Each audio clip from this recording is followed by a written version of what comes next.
छत्रपति शिवाजी महाराज की जय। भवानी। हर हर नर्मदे, हर हर गोदावरी। आपली नर्मदा ते गोदावरी आहे ना, गोदा ते नर्मदा। मी राजमाता जिजाऊंच्या चरणी साष्टांग दंडवत घालतो। सर्वप्रथम लोकमाता पुण्यश्लोक अहिल्यादेवी होळकर यांच्या चरणी कोटी कोटी नमन करतो आणि त्यांच्या कर्तृत्वाला त्रिवार वंदन करतो। आजच्या या गोदा ते नर्मदा ही जलयात्रा शुभारंभ होती आहे आणि पुण्यश्लोक अहिल्यादेवी होळकर यांच्या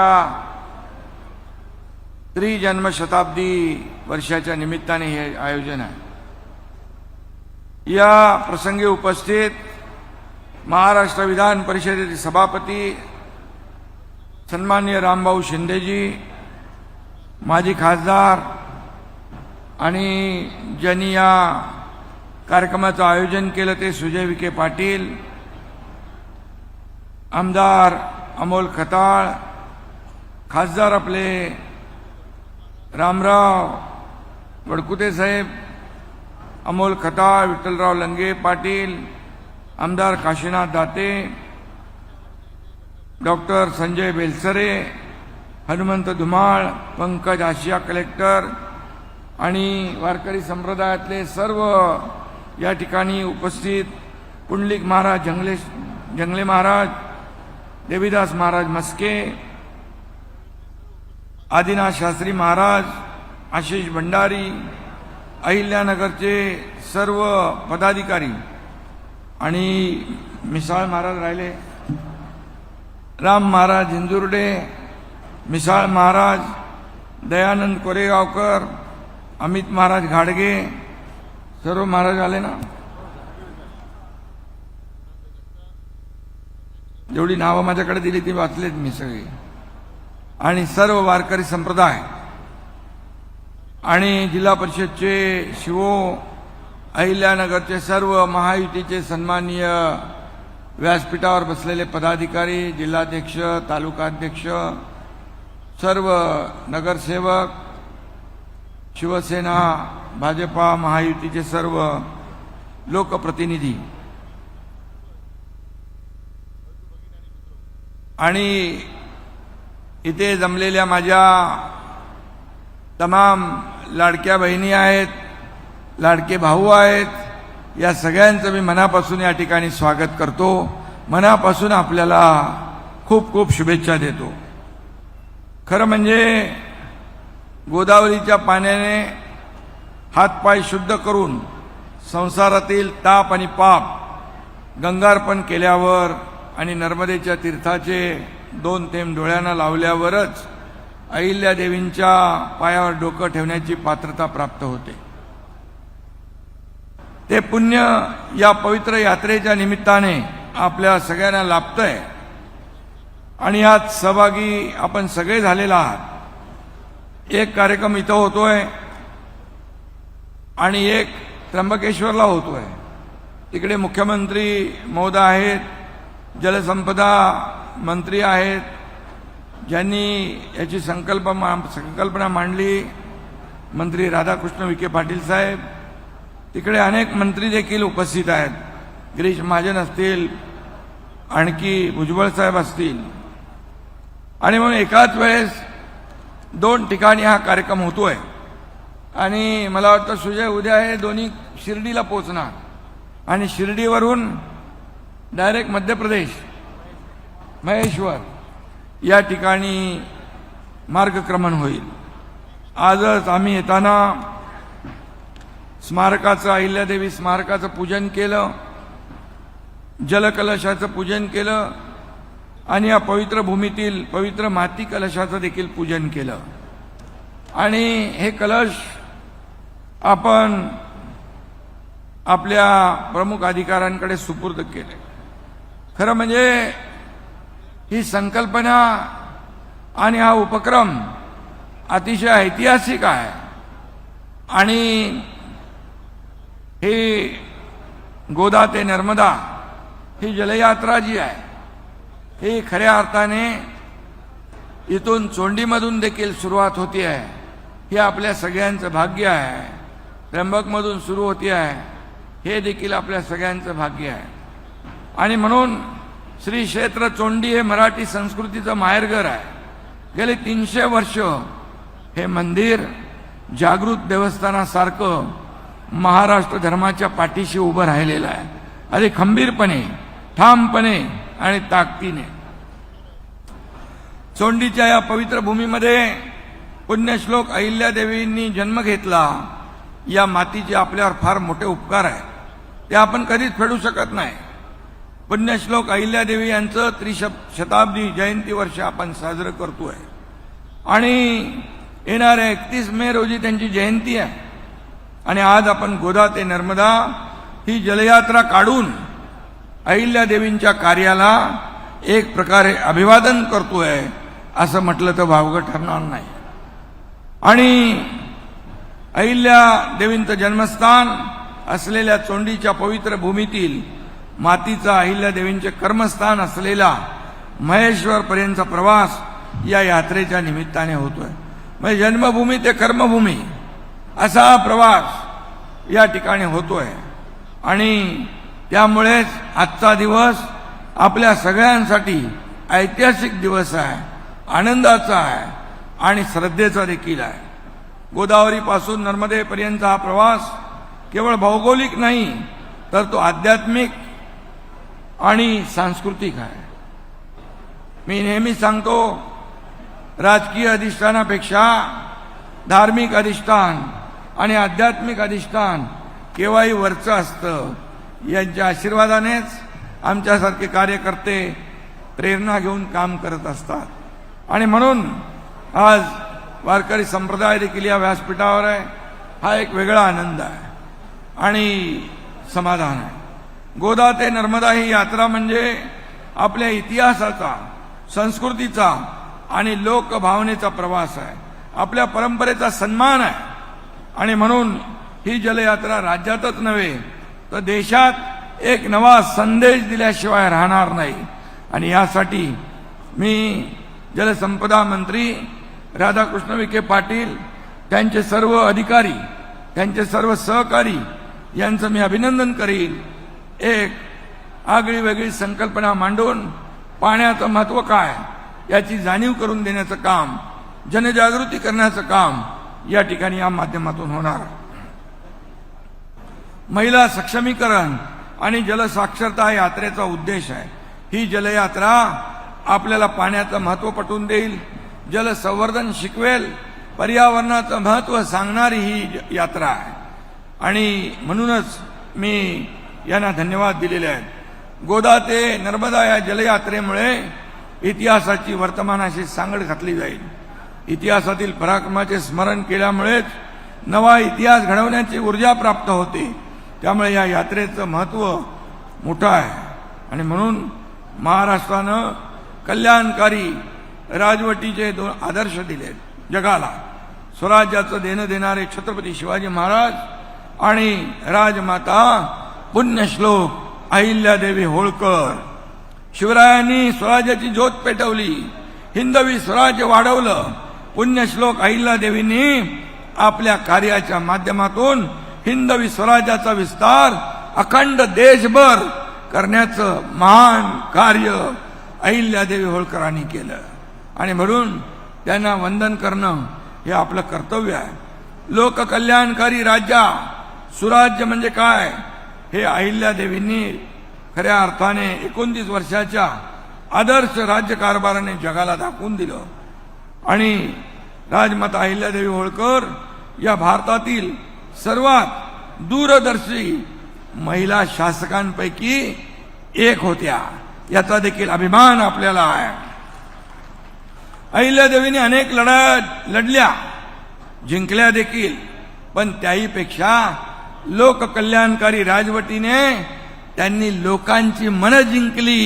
हे सगळ्यात मोठं काम त्यांच्या काळामध्ये झालं, हे देखील आपल्याला विसरता येणार नाही. अहिल्यादेवींचं जीवन आणि शासन लोककल्याणासाठी समर्पित होतं. त्यांचं जीवन आणि प्रशासनाची शैली साधी आणि सोपी होती. धर्मनिष्ठ, न्याय, कल्याणकारी आणि संवेदनशील होती. लोकांनी त्यांच्याकडे नेहमीच लोकमाता म्हणून पाहिलेला आहे. हा देखील एक मोठा आदर्श त्यांचा आहे. त्यांनी अन्नछत्रे, धर्मशाळा, विहिरी बांधल्या, मंदिरांचा जीर्णोद्धार केला, अनेक कामं केली. आणि म्हणून आपण म्हणतो, मंदिर टूटे मूरत टूटी, हुआ धर्म पर कुटिल प्रहार. मंदिर टूटे मूरत टूटी, हुआ धर्म पर कुटिल प्रहार. मां अहिल्या देवी ने किया सबका जीर्णोद्धार. आणि अशा आपल्या अहिल्या देवी या धर्मरक्षक होत्या. याचा अभिमान आहे आपल्याला. अहिल्या देवींनी नर्मदा, गंगा अशा नद्यांच्या किनारी घाट बांधून घेतले. कुणावरही अन्याय होणार नाही अशी कर व्यवस्था त्यांनी केली. शेतकरी व्यापाऱ्यांना सवलती दिल्या. चोख न्यायाची व्यवस्था केली.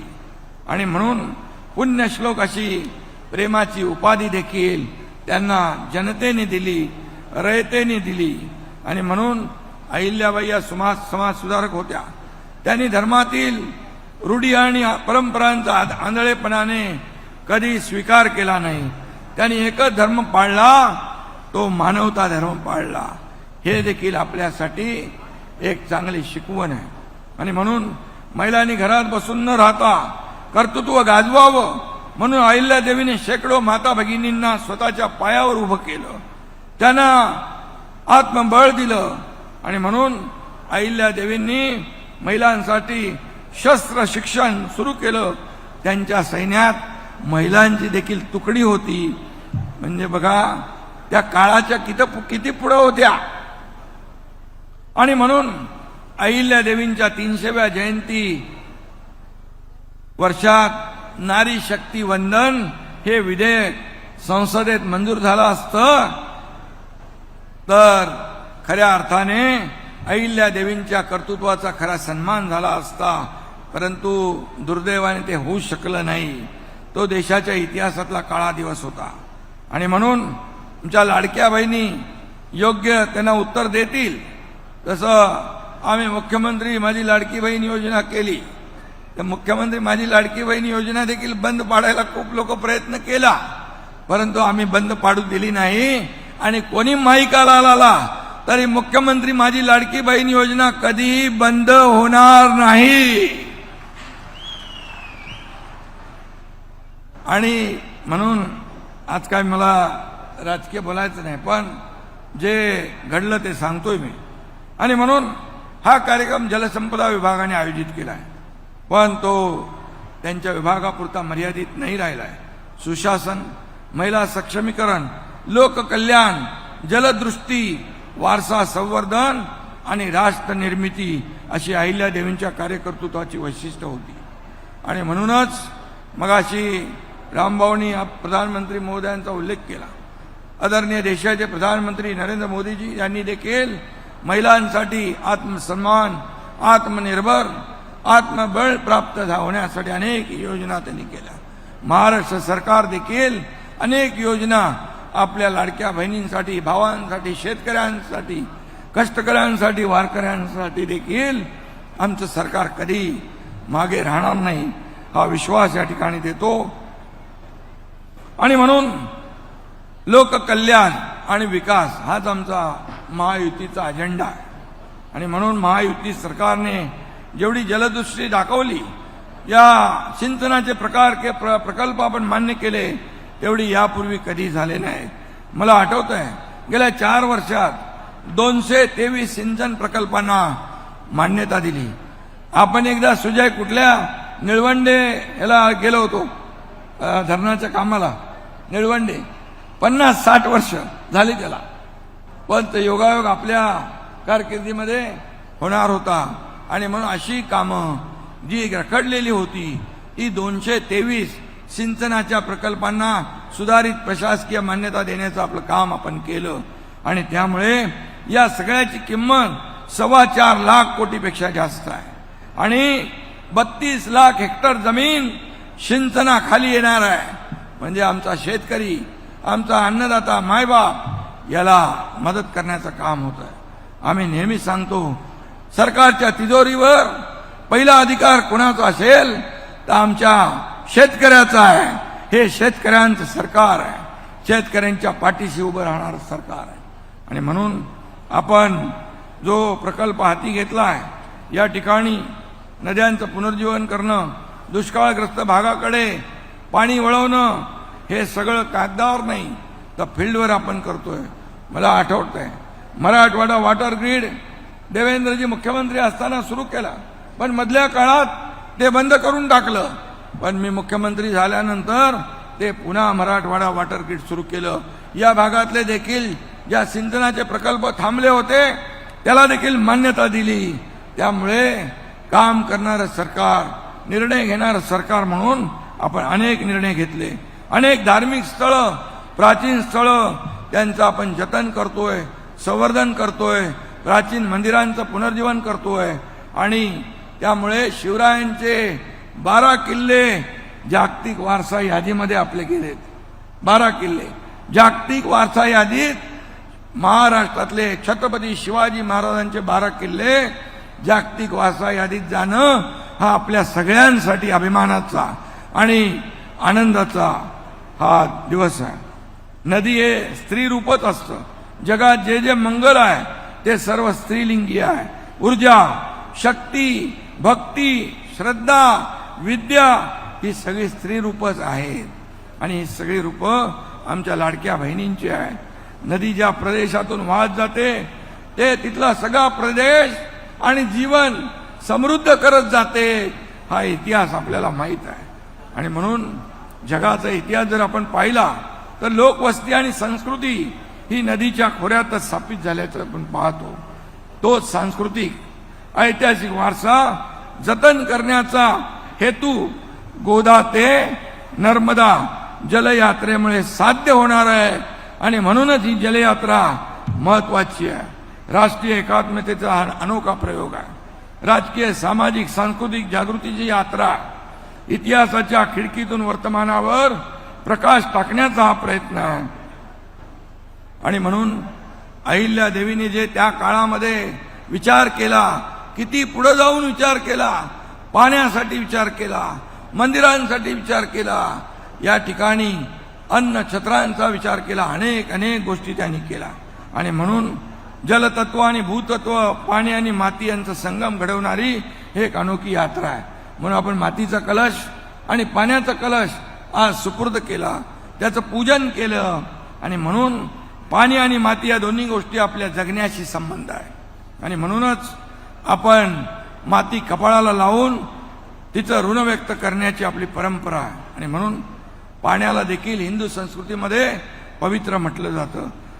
जल जो ना होता, जल जो ना होता तो ये जग जाता. जल म्हणजे पाणी नसतं ते जग जळायला, भस्म व्हायला वेळ लागणार नाही. आणि म्हणून पाण्याचं महत्त्व अधोरेखित करण्यासाठी ही जलयात्रा या ठिकाणी सुरू होती आहे. म्हणून मी पुन्हा एकदा मनापासून धन्यवाद देतो. कारण आपण पाहतोय ग्लोबल वॉर्मिंग, क्लायमेट चेंज, कधी अवकाळी येतो, कधी अतिवृष्टी येते, कधी गारपीट येते, कधी पाऊस पडत नाही. आणि म्हणून यासाठी ही आवश्यक बाब आहे. मगाशी कोणीतरी इथं उल्लेख केला की अहमदनगरचं अहिल्या देवी नगर केलं. मला आठवत आहे व्यासपीठावर इथंच मागणी झाली आणि तिथंच सांगून टाकलं, अहमदनगर आता नाही, अहिल्यानगर हे झालं. आणि ते आम्ही जे बोलतो ते करून दाखवतो. मला याचा अभिमान आहे. माझ्या मुख्यमंत्री पदाच्या काळामध्ये अनेक निर्णय आपण घेतले. मी आहे, देवेंद्रजी, नंतर अजितदादा आले. एक टीम म्हणून आम्ही काम केलं आणि या राज्याला पुढे नेण्याचं काम, या ठिकाणी सर्व क्षेत्रामध्ये आघाडी घेण्याचं काम आपलं राज्य सरकार करतंय. आणि म्हणूनच या संपूर्णपणे हे जे काही आजचा कार्यक्रम आहे तो फार चांगला आहे आणि लोकांच्या जीवनाशी निगडीत आहे. आणि म्हणून जाता जाता मी पुण्यश्लोक अहिल्यादेवींचं स्मरण करतो आणि सांगतो की महाराष्ट्राचा अभिमान म्हणजे अहिल्यादेवी. हिंदुत्वाचा हुंकार म्हणजे अहिल्यादेवी, लोकशाहीचा आविष्कार म्हणजे अहिल्यादेवी, शौर्याची तळपती समशेर म्हणजे अहिल्यादेवी, त्याग आणि समर्पण म्हणजे अहिल्यादेवी, सत्याचा मंत्र म्हणजे अहिल्यादेवी आणि विकासाचं तंत्र म्हणजे अहिल्यादेवी. पुण्यश्लोक अहिल्यादेवींना पुन्हा एकदा मी वंदन करतो, नमन करतो आणि या ठिकाणी आपले गोदा ते नर्मदा या जलयात्रेला खूप खूप शुभेच्छा देतो. आपण सगळ्यांनी या यात्रेमध्ये सहभागी होऊया अशी विनंती करतो. धन्यवाद. जय हिंद, जय महाराष्ट्र. एबीपी माझा, उघडा डोळे बघा नीट.